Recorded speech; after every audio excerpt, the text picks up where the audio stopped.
All right, so this is how you're gonna be able to stop binge eating. There's dirty tips and tricks, and there's healthy tips and tricks. And the reason I'm breaking it down is because the truth is, when recovering from binge eating or an eating disorder or anything like that, there's things that are like band-aids. They're going to help you stay healthy while the full root cause isn't necessarily completely gone, because that does take time.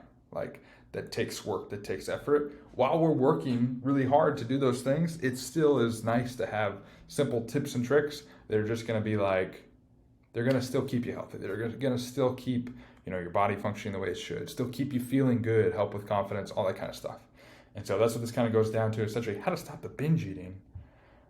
Dirty tips and tricks, and the clean ones too. There's clean ones as well, so we'll kind of go over that.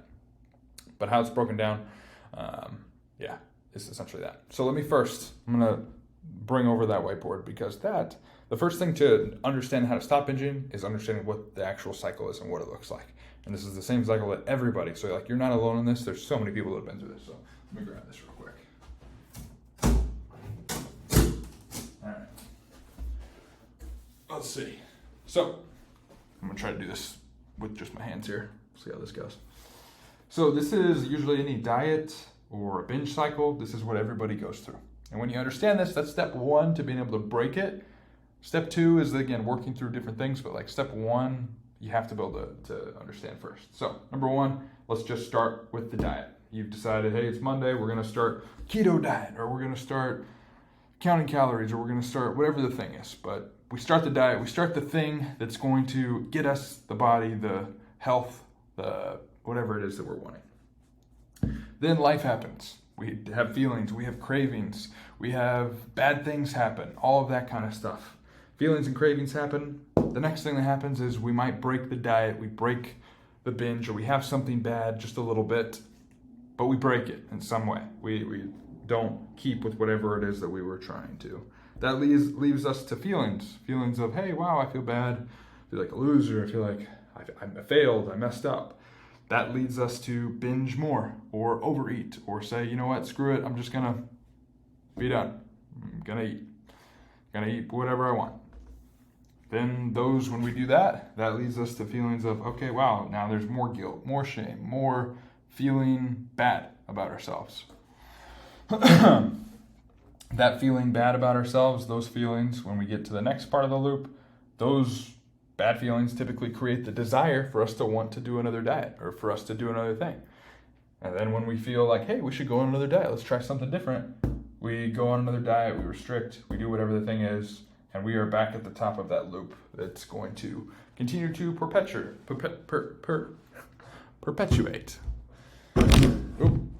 Oh, let's move that. I'm just gonna put that there. So that's the loop. And understand that, again, is kind of the beginning. So how do we break the loop? How do we make it to where we can still be, like, not, instead of going through a loop where we constantly do that, we can stay on track, and instead of it being a circle, we're going the direction we actually want. So we'll start with the dirty tips. So dirty tips, when I say that, I don't mean they're all unhealthy. Some of them could be, but it's more of like band-aids that are, again, going to help us or when we go on those binge cycles, make it to where the binges don't actually make us feel so bad, and they don't completely reset our progress that we're making. Or they make it to where we're staying within a healthy range while doing this stuff.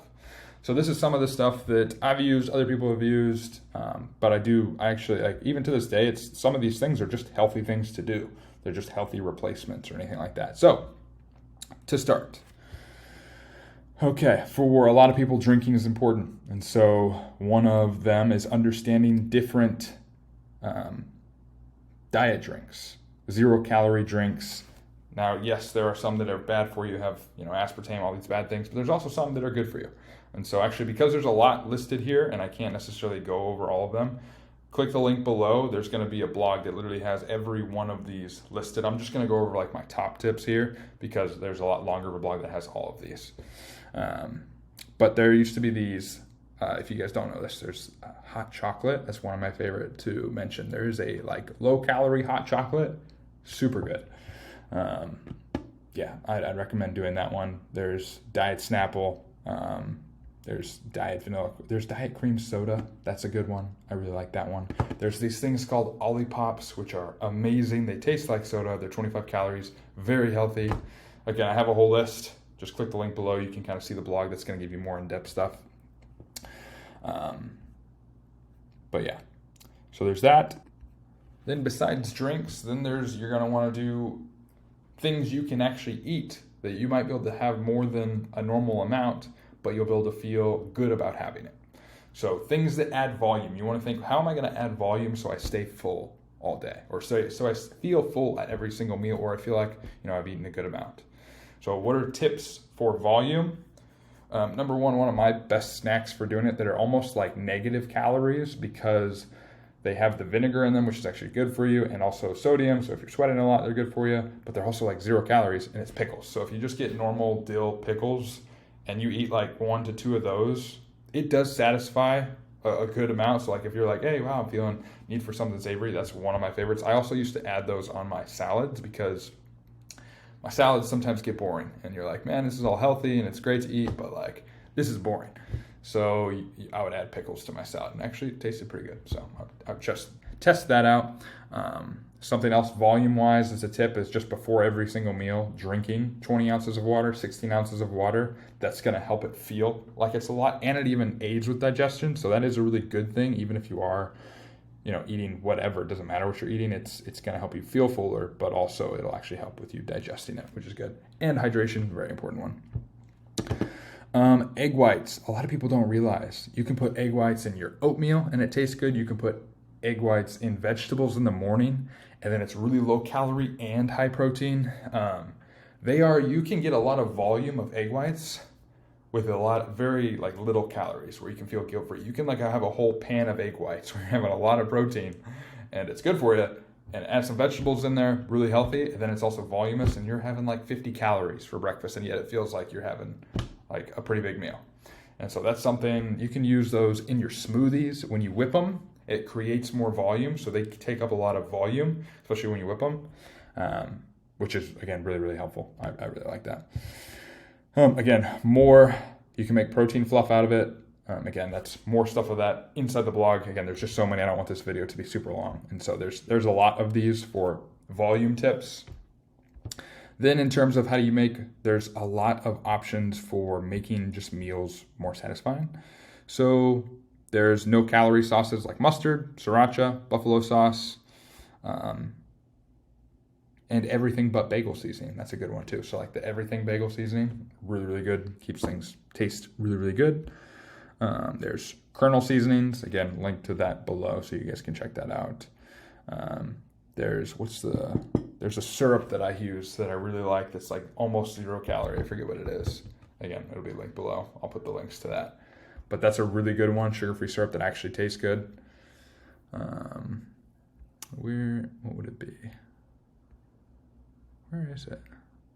Walden Farms. That's what it is. So yeah, they have, if you guys get a chance, try those out. There's obviously sweeteners, again, link below for all of those types, the natural kind and artificial kind.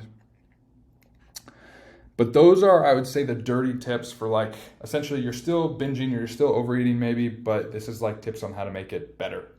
And also a lot of those things would just be normal good snacks that you can kind of play around with and try and see what you like. One of the best ones that I actually really like is these sugar-free. There's one more I got for you. Sugar-free Jello cups with berries. You put frozen berries or just normal berries in there with some whipped cream or some Cool Whip. It's low calorie Cool Whip, the Jello cups, the berries, all in one.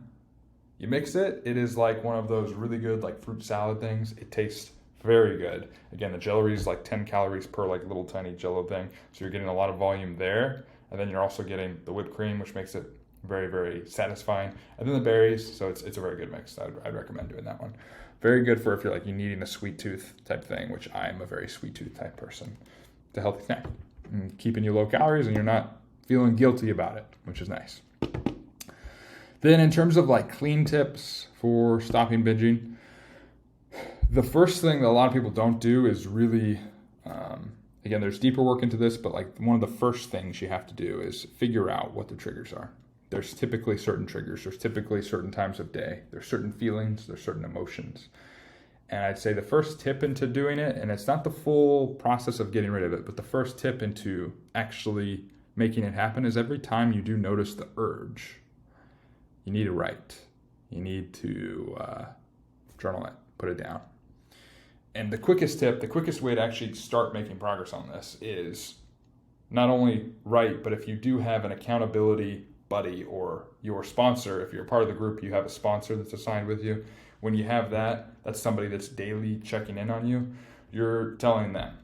And again, that's a super helpful way because again, people typically with sponsors immediately are not having the same problems. They're becoming more aware. They're getting the exercises that are going to help them with overcoming this, but then they're staying accountable to staying on track.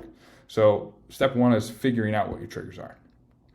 And you can do that with keeping a food diary, all that kind of stuff.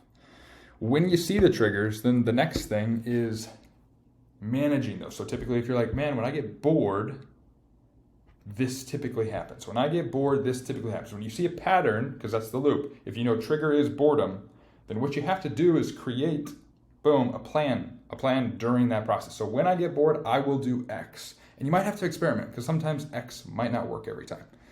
But if it works sometimes, that's good because then you know during X situations, X does work, but Y situations, it might not work. And so if you're feeling bored, implant, again, in the food journal, like put like, hey, when I'm feeling bored, when I feel this trigger, first step is being aware of it. Second step is having a plan already in place that you already have decided. You've decided every single day that I feel bored, I'm going to do this first. I'm not saying you don't have the binge or don't have whatever it is, but I will do X first. And then C, creating that habit loop, just try it 4, 5, 6 times and see what happens. And if that one doesn't work, replace that with a different action. And again, we can go more into depth later. This is kind of getting a long video. But yeah. The next thing, another tip, avoiding strict diets, like things that are really depriving. That's why the dirty tips will help with that, like even if you are in a diet, because I know I'm not going to stop people from doing diets. And that's fine. You can do challenges, you can do those things, but doing it the right way with hopefully helpful tips can help with that. So again, link to more info on, there's so many different things listed for the dirty tips and things that can kind of help with that. But yeah, so avoid the strict diets if you can. That'll just, again, help with that slingshot that happens where you're not pulling back so much that you feel deprived. And again, that's what the dirty tips are for, to hopefully help with not feeling deprived. And, you know, the rest, I'm going to leave kind of the rest of these tips actually just for you to read in the blog below because it's getting way too long on this and I want you guys to get it. But, yeah, there's links in there. There's all kinds of good stuff in terms of there's a lot more listed out. But I hope this helps you guys. Sorry, this was a little bit longer than I wanted it to be. I wanted it to be like 5 minutes, just quick hitting, but it wasn't. Anyway, if you guys do have questions, if you haven't joined the community, or at least the waitlist for the community, you can click that below and join that too. This is the women's side of the community. We have a separate one and a separate everything for men, but we're keeping everything separate. And so if you want to join the ladies community, and again, so the goal is to be a place where you can be authentic, you can be yourself, and you can recover from different eating disorders. You can get healthy. You know, you can learn all of the best health things, but then also put them into practice in one place. And you guys can click the link below and join the waitlist for that. And the next time we open up enrollment, we'll send you an email, and you guys can check it out. Anyway, I hope these help. And again, click the other link below, and you'll get to see the blog, and then you can you can start putting those into action.